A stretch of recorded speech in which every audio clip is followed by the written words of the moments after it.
Giovanna, thank you. Construction is underway for a new diesel engine technician facility at Horry Georgetown Tech. News 13's Haley Brown toured the new facility and spoke with a professor about how they want to expand the program even more in the future.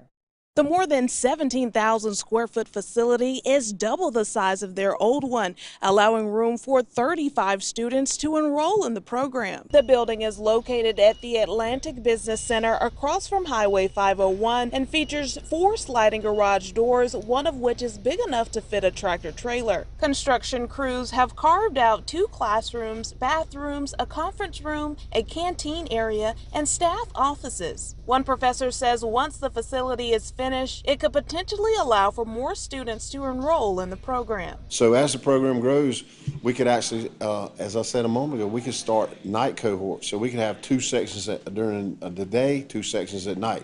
So that's a way for this program to grow, and the facility is large enough to be able to do that. HGTC told us last month the facility was expected to be ready for students in August. The school now says construction is expected to be completed on September 1st or 2nd. Reporting from Conway, Haley Brown, News 13.